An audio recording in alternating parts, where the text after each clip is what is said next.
अब एक आपको सर ने कराया था 13 ताली नृत्य की जो जनक है वो कौन थी? मांगी बाई। ये वही है क्या? ये उदयपुर वाली शाबाश। तो ये मांगी बाई है कौन से जिले की रहने वाली? उदयपुर की है। और जो इससे फर्स्ट जो लॉकडाउन लगा था ना, फर्स्ट लॉकडाउन, उनमें इनका देहांत भी हुआ था। ये मांगी बाई उदयपुर की है। तो सबसे पहले ये गीत किसने गाया था? मांगी बाई ने गाया। क्लियर? अब बात करते हैं इस गीत को सबसे पहले इंटरनेशनल लेवल के ऊपर अल्लाह जिलाबाई ने कब और कहां गाया? अल्लाह जिलाबाई ने मास्को काम पड़ता है, मास्को रूस में, मास्को रूस में। तो इस गीत को अल्लाह जिलाबाई ने 1929 में कहां पर गाया था? मास्को रूस में गाया था। अब ये भी वर्तमान में जिंदा है क्या? बीकानेर के रहने वाले ये भी, तो इनका भी स्वर्गवास हो चुका है, इनका भी स्वर्गवास हो चुका है। दोनों का संबंध है वो कौन से है? ये राजस्थान का है राज्य गीत। अब एक बड़ी बात आपसे और पूछी जाए इनमें से कि राजस्थान में सबसे ज्यादा जो गीत गाए जाते हैं कौन से त्योहार विशेष पर? तो सर्वाधिक गीत कौन से त्योहार पे गाते हैं? फिर देवताओं की बात करें, देवी या देवताओं की बात करें कि देवी और देवताओं में सबसे लंबा जो गीत है किसका है? रामदेव जी माता।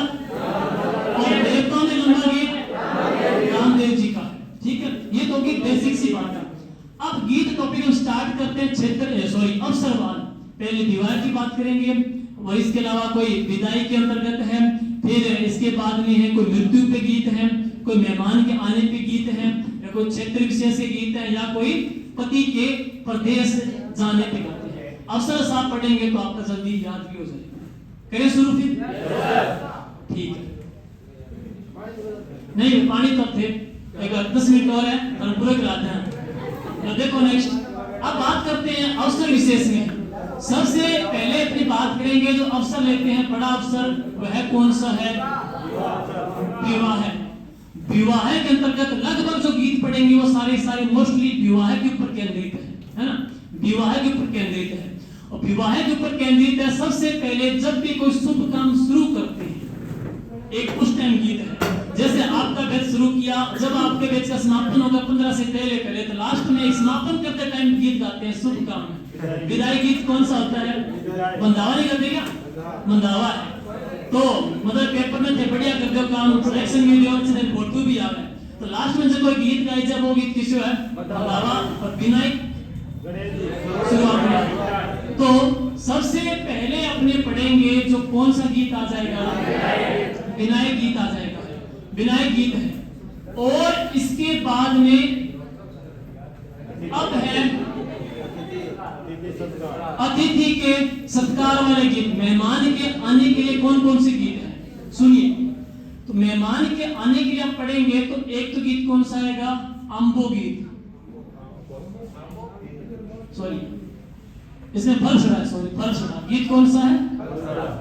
फलसड़ा गीत है। तो फलसड़ा गीत है वो कब गाया जाता है? मेहमान के आने पर। हर क्षेत्र में इसको अलग बोल देते हैं, कई जगह इसको फलसो भी कहते हैं, कई जगह क्या बोल देते हैं? फलसड़ा भी कहते हैं। तो अतिथि के सत्कार के लिए जो गीत गाया जाता है वह गीत तो कौन सा आ गया? फलसड़ा गीत है। लेकिन कई बार यह भी आता है कि मेहमान जब आता है तो मेहमान के आने पे उसके सत्कार करने के लिए एक नृत्य भी किया जाता है, जिसमें एक अलग ही तरीके से होता है कि महिला कलाकार क्या करती है? सिर पे कलश रखती है, कपास के बीज भी डालती है उसमें, और आग की लपटें भी निकलती है, और उस गेस्ट के चारों ओर नृत्य भी करती है। वो नृत्य कौन सा? गवाई है क्या? या चरी है या चकरी है? तो कौन सा है? चरी नृत्य। तो चरी नृत्य का संबंध कौन सी जाति विशेष से है? गुर्जर जाति से। गुर्जर जाति से जाता है कौन सा है? चरी आ जाता है। सुनिए को रिवाइज करेंगे। सबसे पहले शुभ कार्य के शुरुआत करते हैं तो गीत कौन सा आ जाएगा? विनाई गीत आ जाएगा है। फलसड़ा गीत कब गाते हैं? अतिथि के आगमन पे, सत्कार पे आ जाता है। इसके जो अतिरिक्त पढ़ते हैं नेक्स्ट जो गीत है वो सुनो कौन कौन से हैं। अब इसमें देखो गीत टोटल है कम से कम 110 गीत हैं, आपको कराएं तो इसमें, लेकिन इसमें कम से कम 30 34 गीत तो ऐसे हैं जो बिल्कुल बेसिक से आपको उसके नाम से पता चल जाएगा। जैसे आपसे पूछे कि मुमल गीत कहाँ का है, तो जैसे आपको बताएं माहिरा गीत है तो कब गाते हैं, माहिरा का बन्ना बन्नी ब्याह के टाइम नॉर्मल से। लेकिन थोड़े से जटिल आ जाएंगे, जैसे कि आपसे पूछ लेगा सारंग गीत, बड़ेत गीत या बिछिया गीत या बिछुड़ा गीत या हमसिडो या गुंजा गीत है। ये गीत है थोड़े से जटिल हैं, ये आपको हम पढ़ाएंगे, वो इंपॉर्टेंट एग्जाम की दृष्टि से, ठीक है। अब सुनिए, अब इसने पर्टिकुलर अपने वर्ग की बात करी, तो वर्ग को लेकर के पढ़ते हैं। एक तो ये गीत आता है मोरिया थाई रे थाई, और वर्ग को टारगेट करते इसमें एक गीत आता है जिसमें गाली होती है, हंसी मजाक के तौर पे है, इनको गाली मिलती है सीटना, सीटनी भी कहते हैं, क्या बोलते हैं, सीटना भी बोल देते हैं, सीटना। और एक पढ़ते हैं जलो और जलाल, ये प्रश्न पूछ लिया गया है, जलो और जलाल। सुनिए तीनों को लेकर के। अब देखो आपसे पूछेगा मोरिया थाई थाई गीत एक तो कौन से अवसर पे, दूसरा पूछेगा आपकी जनजाति है तो कौन सी जनजाति का। सुनो, कौन सी जनजाति है जो मोर को अपना देवता मानती है, रासिया। अब देखो चाहे मोर का गीत आए, चाहे मोर का नृत्य आए, चाहे मोर देवता आए, जनजाति कौन सी होगी, रासिया होगी। तो पहली बात ये क्लियर है कि ये जो गीत है वह कौन सी जनजाति का है, ग्रासिया जनजाति का। अब दूसरी बात आएगी कि ग्रासिया जनजाति में गीत गाया जाता है, लेकिन कौन से अवसर विशेष से, विवाह में कई अवसर हो गए, पक्ष के बारात देखने। देखो याद करने का तरीका क्या है, थाई बोले तो थपकी, थपकी मिलती है किसी की प्रशंसा पे, थपकी मिलती है किसी की प्रशंसा पे है।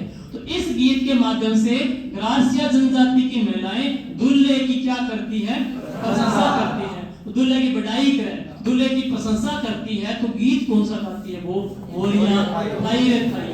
लेकिन खाली आधे कंफ्यूज होंगे आप, खाली वहां पे अगर वो यूं पूछ ले कि मोरिया गीत पूछ ले, मोरिया गीत। अब इसमें क्या है कि आप पुलिस के आपके फॉर्म तो भर गए, लेकिन तारीख जैसे कभी कहते हैं कि जनवरी में होगा, कभी फरवरी में, कभी मार्च में, मतलब बच्चे वेट करते रहते हैं, आगे तारीख बढ़ती रहती है। तो इसके माध्यम से गीत कौन सा गाते हैं, मोरिया गीत, मतलब डिले हो रहा है बार बार है। तो एक ऐसी कन्या जिसकी मतलब सगाई तय हो चुकी है, लेकिन कभी कहते हैं कि जनवरी में शादी है, कभी फरवरी में शादी है, तारीख पे तारीख आगे मिलती रहती है, तो फिर गीत कौन सा गाते हो, मोरिया गीत, ठीक है। अब इसके बाद है सीटना। सीटना गीत कब गाते हैं, मतलब भोजन करे होते हैं, वर पक्ष वाले हैं, भोजन करे होते हैं, तो गाली के रूप में जो गीत है वो कौन सा है, सीटना गीत है। और जलो, जलो और जलाल,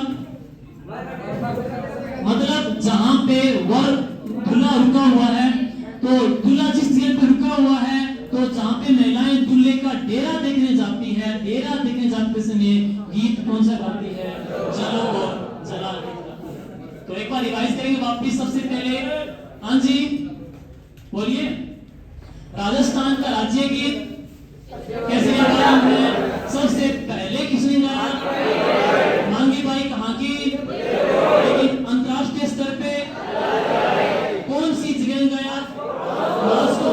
अब सुनिए, राजस्थान में एक दुर्ग भी है जिसकी तुलना क्रेमलिन और मॉस्को के प्रकोटे से भी की जाती है, वो आमेर का दुर्ग है, जिसकी तुलना क्रेमलिन और मॉस्को के प्रकोटे से भी की जाती है। मॉस्को में गीत गाया था 1929 के अंतर्गत, 1929 के अंतर्गत है। अब बात करते हैं, नेक्स्ट है विवाह के अंतर्गत जब भी शुभ कार्य की शुरुआत करते हैं तो कौन सा है, विवाह है। शुभ कार्य के समापन पे बंधावा गीत है, बंधावा गीत है।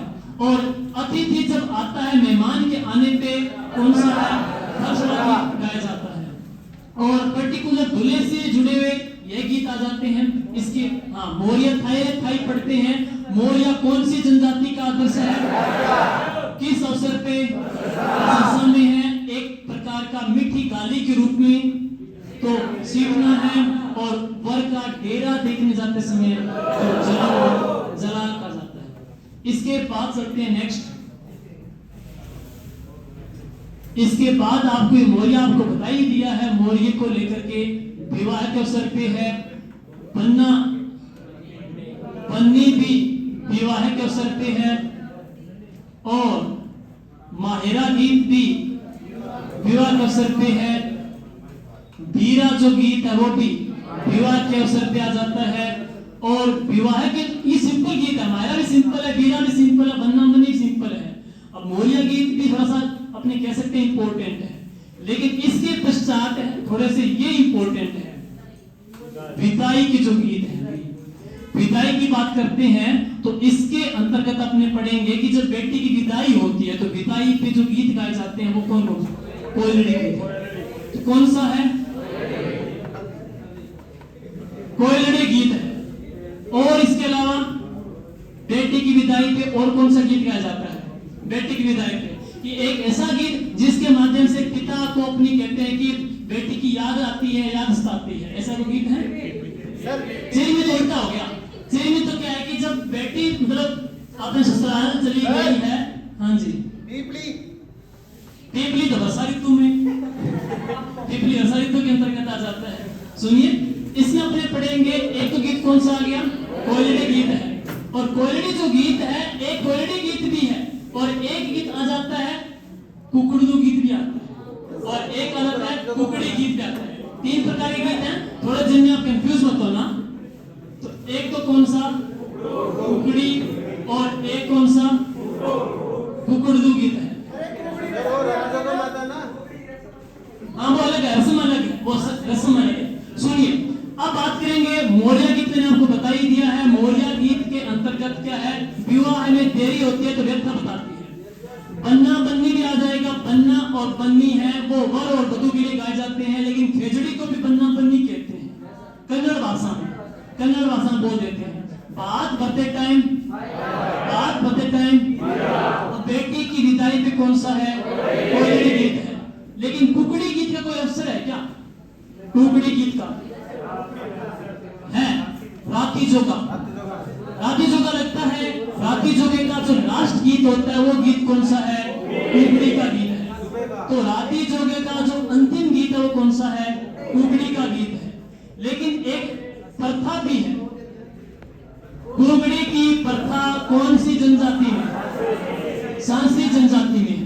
और सांसी जनजाति में कुकड़ी की प्रथा है, बताओ पुनर्जन्म की है, पुनर्विवाह की है, या कोई विवाह की है, या चरित्र की पहचान की? चरित्र की पहचान की है। इस रस्म के माध्यम से इस जनजाति में कन्या की शादी होती है तो उसके चरित्र का आकलन करते हैं कि चरित्र में शुद्ध है या फिर अशुद्ध है। वो प्रथा कौन सी है? कुकड़ी की प्रथा है। और अब बात करते हैं एक और, कुकड़ू। मतलब जब तोरण द्वार होता है, तोरण द्वार के ऊपर दूल्हा आ जाता है, तोरण द्वार पे जब दूल्हा आ जाता है तो उस समय जो गीत गाए जाते हैं उन गीतों को क्या बोल देते हैं? कुकड़ू। हम कहेंगे कि अब तोरण द्वार पे जरा दूल्हा आता है वो कुकड़ी बन जाता है, वहां पे कुकड़ी बन जाता है, तो गीत कौन सा है? वो कुकड़ू गीत आ जाता है।